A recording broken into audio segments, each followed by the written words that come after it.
अपन ये टॉपिक शुरू कर रहे हैं, what is our system of election. हमारा इलेक्शन का सिस्टम क्या है, ठीक है।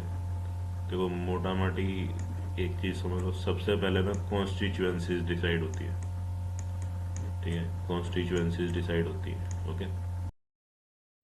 कॉन्स्टिट्यूएंसी बोल लो या फिर वार्ड बोल लो, ठीक है। देखो क्या होता है,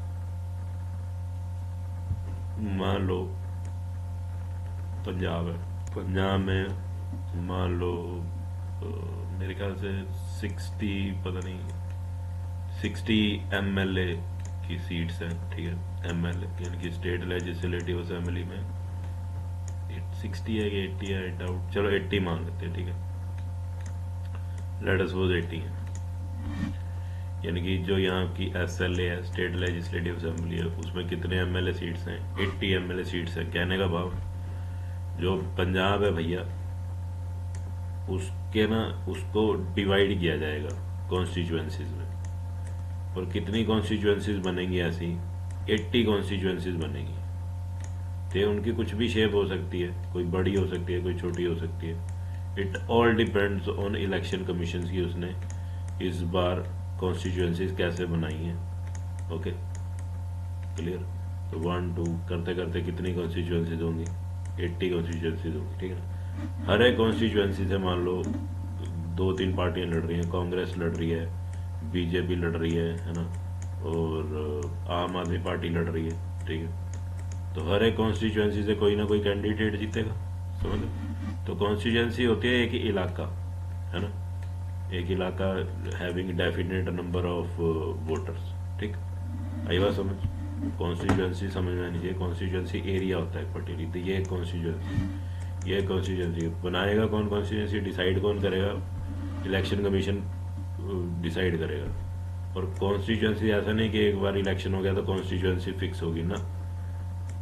इलेक्शन कमीशन जब चाहे, है ना, जो से भी इलेक्शन में चाहे कॉन्स्टिट्यूएंसीज की शेप शक्ल बदल सकता है। पहले अगर ये थी कॉन्स्टिट्यूएंसीज तो अब ये भी कर सकता है फ्रेश इलेक्शन, ओके। हर एक कॉन्स्टिट्यूएंसी को वार्ड भी बोला जाता है। बेसिकली MC के इलेक्शन में आप कॉन्स्टिट्यूएंसी वर्ड नहीं यूज करते, आप क्या यूज करते हो, जब MC के इलेक्शन होते हैं तो आप वार्ड यूज करते हो, वर्ड यूज करते हो, वार्ड, ओके। आई बात समझ। तो आगे चलते हैं, ठीक है। तो सबसे पहले क्या डिसाइड होंगी, हमारा इलेक्शन, हमारा सिस्टम क्या है इलेक्शंस का, इस सिस्टम में सबसे पहले क्या डिसाइड होती है, कॉन्स्टिट्यूएंसीज डिसाइड होती है। कॉन्स्टिट्यूएंसी फाइनलाइज हो जाए, ठीक है, फिर क्या होता है, फिर आपकी एक तो, हाँ, एक ये बड़ी इंपॉर्टेंट टर्म है, रिजर्व्ड कॉन्स्टिट्यूएंसीज, ठीक है ना। अब देखो क्या है, मान लो ये पंजाब है आपका, इसमें कॉन्स्टिट्यूएंसीज बना दी, इलेक्शन कमीशन ने कॉन्स्टिट्यूएंसीज डिसाइड कर दी, ठीक है। तो देखो क्या है कि औरतें जो है ना, और जो गरीब है, उनको अपने इंडिया के पॉलिटिक्स में उनको बराबर हिस्सा नहीं मिलता। देखो वुमेन एक तो बेचारी कमजोर है, दूसरा जो पुअर है उनके पास इतना पैसा नहीं है कि वो इलेक्शन लड़ पाए, ठीक है ना। तो पर इनको भी तो अपने देश में अपनी बात रखने का, अपने अधिकार मांगने का, है ना, अपने अकॉर्डिंग नियम कानून बनाने का अधिकार है ना, इनको हक है अपने अपने लिए अपनी लड़ाई लड़ने का ना, अपने फैसले खुद लेने का ना, अपने लिए अच्छे कानून बनवाने के लिए इनको अधिकार है ना। तो पर इनकी बात सुनी कब जाएगी, जब ये गवर्नमेंट में आएंगे, चुन के सिलेक्ट होके आएंगे, तभी इनकी बात सुनी जाएगी ना। तो क्या करने का, इलेक्शन कमीशन ने कहा इनके लिए सीट रिजर्व करने का, है ना। मान लो ये कॉन्स्टिट्यूएंसी किसके लिए रख दी इलेक्शन कमीशन ने, वीमेन के लिए रख दी, ये भी वीमेन के लिए रख दी, ये SC के लिए रख दी, ये भी SC के लिए रख दी, ये ST के लिए रख दी, ये OBC के लिए रख दी, मान लो, है ना। और बाकी सारी किसके लिए, जनरल कैटेगरी वालों के लिए रख दी, समझते हो, आई बात समझ, ठीक है ना। तो ये वुमेन के लिए रिजर्व कर दी, ये OBC के लिए रिजर्व कर दी, SC के लिए, ये भी SC के लिए, ST के लिए रिजर्व कर दी।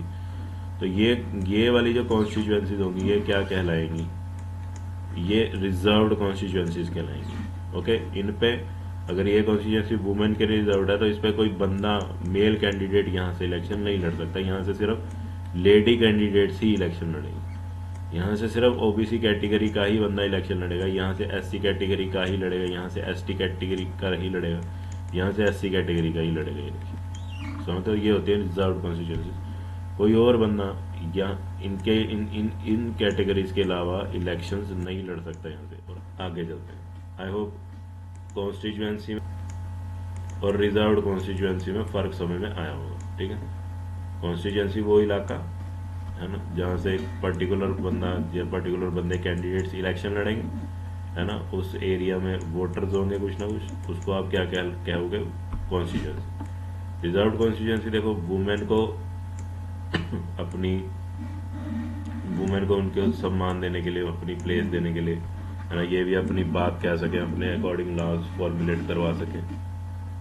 जो पुअर हैं जैसे एससी, एसटी, ओबीसी, है ना, ये अपनी बात रख सकें। तो ये अपनी बात रख सकें, इसलिए इनके लिए भी कुछ ना कुछ सीट्स बचानी जरूरी है, क्योंकि ये गरीब है बेचारे। इनके पास इलेक्शन लड़ने के, अमीर लोगों की तरह, अमीर लोग तो देखो लाखों के लाखों खर्च करते हैं। They spend lakhs, rich people spend lakhs in elections to win the elections, है ना, एडवर्टाइजमेंट में, माइक पे, है ना, शो ऑर्गेनाइज कराने पे, स्पीच ऑर्गेनाइज कराने, सभा ऑर्गेनाइज कराने में बड़ा कुछ खर्च करते हैं। अभी इनके पास तो इतना पैसा नहीं है ना। अगर अब इनके पास पैसा नहीं है तो इसका मतलब क्या ये गवर्नमेंट में नहीं आएंगे क्या? इनके पास पूरा पूरा हक है कि ये गवर्नमेंट में आए, ये गवर्नमेंट में आए और अपने अकॉर्डिंग लॉज फॉर्मुलेट करें, है ना। वरना इनको तो रोंदते हुए चले जाएंगे बाकी के लोग। इनकी सुनेगा कौन? कोई भी नहीं। इनकी सुनेगा कौन? वुमेन की कौन सुनेगा? वुमेन को तो वैसे ही इंडिया के लोग पैर की जुत्ती समझते हैं अपनी, है ना। तो जब तक ये गवर्नमेंट में नहीं आएंगे तब तक इनकी आवाज़ नहीं सुनी जाएगी। इसलिए इनके लिए क्या रखी जाती है, रिजर्व कॉन्स्टिट्यूंसीज रखी जाती हैं, ताकि इतने परसेंट औरतें, जैसे अब 33% वुमेन का रखा है, भी अगर 100 सीटें हुई तो 100 सीटों में से 33 सीट्स तो किसके लिए रखी जाएंगी? वुमेन के लिए रखी जाएंगी, रिजर्व करके रखी जाएंगी। ठीक है ना। उसी तरह से एससी, एसटी, ओबीसी के लिए भी कुछ ना कुछ सीट्स रिजर्व करी जाती हैं, ओके, ताकि इनको भी सरकार में आने का मौका मिले। ओके, आगे चलते हैं। देखो अगली चीज क्या है, एक तो कॉन्स्टिट्यूएंसी डिसाइड होगी, एक रिजर्व कॉन्स्टिट्यूएंसी डिसाइड होगी। अब आ गई वोटर्स लिस्ट। क्या आ गई? वोटर्स लिस्ट, या फिर क्या लो इलेक्टोरल रोल। इलेक्टोरल रोल, खाने वाला नहीं, कागज होते हैं, रजिस्टर होता है पूरा।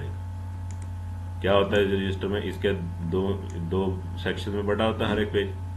हर एक पेज पे बंदों के एड्रेस और उनके नाम वगैरह, उनकी आईडी वगैरह, उनकी फोटो आइडेंटिटी के साथ मेंशन किया होता। ठीक है। इलेक्शन कमीशन ये लिस्ट तैयार करती है, इलेक्टोरल रोल तैयार करती है, और बंदे, है ना, इलेक्शन कमीशन के बंदे घर जा जाके, है ना, टिक्के मारते हैं। यहाँ पे राम नरेश जी रहते हैं नहीं, यहाँ पे गौरव साहब रहते हैं नहीं, यहाँ पे they will go and they will question, है ना। और अल्टीमेटली जो बंदा वहाँ पे रहता होगा तो उसके नाम के आगे टिक लगाते रहेंगे, है ना। और फाइनली ये जो नाम है इस रजिस्टर से निकल के एक लिस्ट में आ जाएंगे, एक लिस्ट में आ जाएंगे। और वो लिस्ट कौन सी होगी? वो क्या कहलाएगी? इलेक्टोरल रोल या फिर वोटर्स लिस्ट कहलाएगी। और ये बंदे कैपेबल होंगे वोट देने के जब इलेक्शनों का टाइम होगा। मैं दोबारा बता देता हूँ, इलेक्टोरल रोल या वोटिंग लिस्ट क्या है? एक रजिस्टर है ना, उसमें आपकी फोटो आइडेंटिटी के साथ आपका नाम, पता, एड्रेस सब कुछ मेंशन रहता है। इलेक्शन कमीशन वाले बंदे अपने बंदे भेज के आपके घर पे, है ना, टिक लगाते रहते हैं, हाँ भी फलाना फलाना बंदा यहाँ रहता है या नहीं, फलानी फलानी बंदी यहाँ रहती है नहीं, फलानी फलानी बाबा जी यहाँ रहते हैं नहीं, है ना, फलाने फलाने मौलवी साहब यहाँ रहते हैं, फलाने फलाने पंडित जी यहाँ रहते हैं कि नहीं, है, फलाने फलाने वकील साहब यहाँ रहते हैं कि नहीं, है ना। तो जिस चीज़ का पता चलता जाएगा हाँ भी यहाँ रहते हैं, वो टिक लगाते जाएंगे भी हाँ भी ये बंदा मिल गया, ये बंदा मिल गया, ये बंदा मिल गया, ये बंदा मिल गया, है ना। तो जो बंदा नहीं मिलेगा उसको, उसका नाम इस इलेक्टोरल रोल में या इस वोटर्स लिस्ट में नहीं आएगा। कहने का भाव, जब वोटिंग का दिन होगा ना, जिन जिन बंदों का नाम इस रजिस्टर में मेंशन होगा, है ना, जिनकी इंक्वायरी होने के बाद उनका नाम वोटर लिस्ट में डल गया था, है ना, जिन जिन के नाम के आगे टिक लग गए थे, जिन जिन के नाम के आगे टिक लग गए थे, उनका नाम कहाँ पे हाईलाइट होना शुरू हो जाएगा? वोटर्स लिस्ट में हाईलाइट होना शुरू हो जाएगा। ठीक है। और वो बंदे कैपेबल होंगे इलेक्शंस के टाइम पे, इलेक्शन के डे पे वोटिंग करने के लिए। ओके, बात समझ में क्लियर? आगे चलते हैं। अगला प्रोसेस क्या है? Nomination of candidates. तो बेसिकली क्या होता है, जैसे ही कॉन्स्टिट्यूएंसी डिसाइड हो जाती है या जैसे ही रिजर्व्ड कॉन्स्टिट्यूएंसी डिसाइड हो जाती है,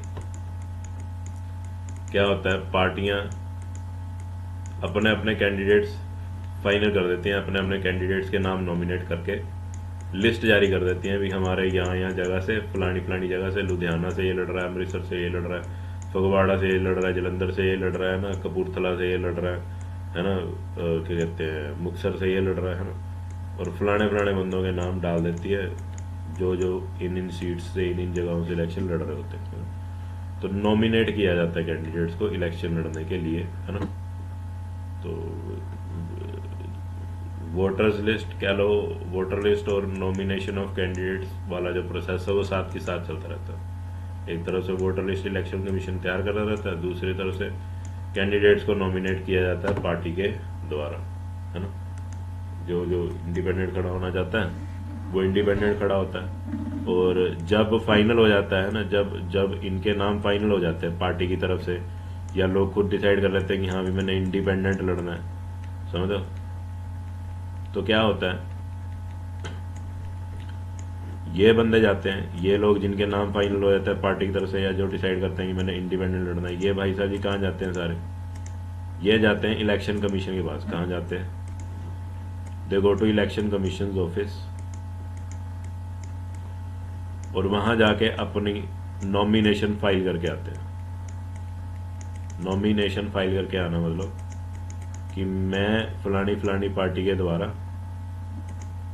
है ना, जैसे कांग्रेस पार्टी के द्वारा किस फलानी फलानी सीट से इलेक्शन लड़ने के लिए तैयार हूँ, मेरे ये डॉक्यूमेंट्स हैं, मेरे ऊपर ये केस है ना, मेरी इतनी इतनी प्रॉपर्टी है, मेरी फैमिली में ये रहता है ना, मेरा वोटर कार्ड बना हुआ, ये सारा कुछ फॉर्म वगैरह फिल करके अपने आप को नॉमिनेट करवा के घर वापस आ जाते हैं।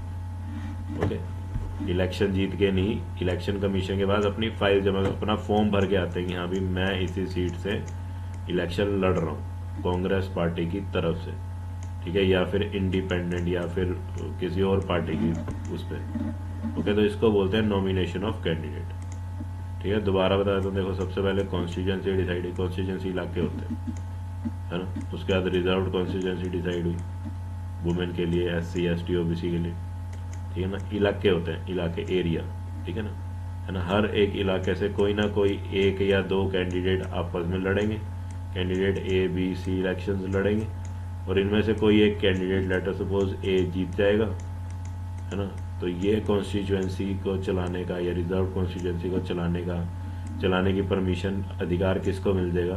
A को मिल जाएगा। उसके बाद कॉन्स्टिट्यूएंसी तैयार होने के बाद वोटर्स लिस्ट तैयार होती है। वोटर लिस्ट में क्या होता है, इलेक्शन कमीशन वाले निकलते हैं घर से, है ना, और रजिस्टर एक लेके निकलते हैं अपने साथ। रजिस्टर में नाम वाम एड्रेस फोटो आइडेंटिटी के साथ लोगों के मेंशन होते हैं। जो जो बंदा मिलता जाता है, जिसका एड्रेस प्रूफ मैच होता जाता है, उसके नाम के आगे टिक लगाते रहते हैं, जिसका नहीं मिलता उसके नाम के आगे क्रॉस लगाते रहते हैं, और फाइनली एक लिस्ट तैयार करी जाती है, एक रोल तैयार किया जाता है ना, उन बंदों का जो फाइनली इलेक्शन डे वाले दिन सच में वोटिंग, है ना, करने के लायक होंगे, उनकी एक लिस्ट तैयार। अब जाएं या ना जाएं इलेक्शन डे वाले दिन, है ना, वोटिंग वाले दिन जाएं या ना जाएं, ये उनके ऊपर डिपेंड करता है, पर इनका नाम इलेक्टोरल लिस्ट में डाल दिया जाता है। ओके, बात क्लियर है? आगे चलते हैं। अब आ गया नॉमिनेशन ऑफ कैंडिडेट। देखो क्या होता है, पार्टियां, अलग अलग पॉलिटिकल पार्टीज क्या करती है, अपने अपने कैंडिडेट डिसाइड कर लेती हैं। जैसे ही कॉन्स्टिट्यूएंसीज फाइनलाइज होती हैं, पॉलिटिकल पार्टीज अपने कैंडिडेट्स का नाम घोषित करती है, ठीक है। या जो बंदा इंडिपेंडेंट लड़ना चाहता है वो भी अपने नाम की घोषणा कर देता है, मैं इंडिपेंडेंट लड़ रहा हूँ, कि मैं इंडिपेंडेंट लड़ रहा हूँ, अपने नाम की घोषणा करता हूँ। अब जैसे इनके नाम की घोषणा पार्टी कर देती है, ये कहाँ जाते हैं, अपने आप को अपना नॉमिनेशन फाइल करने के लिए, है ना, अपना कैंडिडेचर अपनी कैंडिडेसी फाइल करने के लिए कहाँ जाते हैं? इलेक्शन कमीशन के ऑफिस जाते हैं और वहाँ जाके अपनी सारा पर्चा चिट्टा भर के आते हैं कि हाँ मेरा नाम ये है, मैं इसका पुत्र हूँ, मेरा ये एड्रेस है, मेरा वोटर कार्ड बना हुआ है, मेरी इतनी प्रॉपर्टी है, मेरे ऊपर इतने केस चल रहे हैं, मेरी फैमिली में यही है, मेरी एजुकेशन यही है ना, मेरा ये बैकग्राउंड रहा है, फलाना फलाना फलाना, बस। ठीक है ना। इलेक्शन कमीशन के बाद जाके ये सारे लोग अपना जो डाटा, अपना जो फाइनल जो इनके जो भी इन्होंने काम धाम किया वो सब डाटा ये लोग भर आते हैं इलेक्शन कमीशन के पास जाके, अपने आप को अपनी नॉमिनेशन फाइल करने जाते हैं। क्या फाइल करने जाते हैं? अपनी नॉमिनेशन फाइल करने जाते हैं। कहने का भाव, नॉमिनेशन फाइल करना मतलब इलेक्शन कमीशन इनको परमिशन देगा, हाँ भाई ठीक है, आपके कागजात पूरे, आप भारत के नागरिक हैं, ठीक है, आप वोट इलेक्शन लड़ सकते हो, ठीक है ना। इसको कहते हैं नॉमिनेशन फाइल करना। ओके, आगे बस नॉमिनेशन फाइनल हो गया तो इलेक्शन कैंपेन शुरू होगा। अब सभी लोग है ना दौड़ लगाएंगे, प्रचार प्रसार करेंगे अपना, भाई मैं आपके लिए ये करूंगा, मैं आपके लिए वो करूंगा, मैं ये था, मैं वो था, अगली पार्टी ऐसी है, अगली पार्टी वैसी है, उनको वोट ना देना, आपका वोट खा जाएंगे, पिछली बार कुछ नहीं किया, अब की बार दोबारा दे दोगे तो कुछ नहीं करेंगे, मुझे वोट दो, मैंने इतना काम किया था, ऐसे करता रहूँगा, मैं आपका सेवक हूँ, मैं आपका नौकर हूँ, मुझे वोट दो, मैं हर पल आपके सामने हाजिर रहूँगा, है ना। फलाने फलाने वादे करते हैं, कैंपेनिंग करते हैं, ठीक है ना। कोई डोर टू डोर जाता है ना, घर घर जाता है, कोई सड़क पे निकलता है, कोई भाषण देता है स्टेज पे खड़े होके, समझ लो। तो सब लोग जिनका नॉमिनेशन फाइल हो जाता है, नॉमिनेशन फाइनल हो जाता है ना, जिनको इलेक्शन कमीशन परमिशन देता है कि हाँ जी चलो अब आपका नाम फाइनल है, अब आप इलेक्शन लड़ो, तो ये भाई साहब जी सारे क्या शुरू हो जाते हैं, किस चीज़ में पहुंच जाते हैं? इलेक्शन कैंपेन में शुरू हो जाते हैं, ठीक है ना। इलेक्शन कैंपेन के दौरान ये अलग अलग नारे, स्लोगन, है ना, कमेंट्स, मुहावरे, लोकोक्तियां ऐसी चुनते हैं जिससे ऑपोजिशन का क्या हो, भारी नुकसान हो और जनता इनसे इम्प्रेस हो, है ना, इनसे इम्प्रेस हो और इनको वोट करे, ठीक है जी। और बहुत सारे तरीके हैं इलेक्शन कैंपेन करने के। और एक चीज़ और क्या होता है, इलेक्शनों से 2 दिन पहले, इलेक्शनों से ठीक 2 दिन पहले इलेक्शन कैंपेन को बंद कर दिया जाता है। क्या कर दिया जाता है? बंद।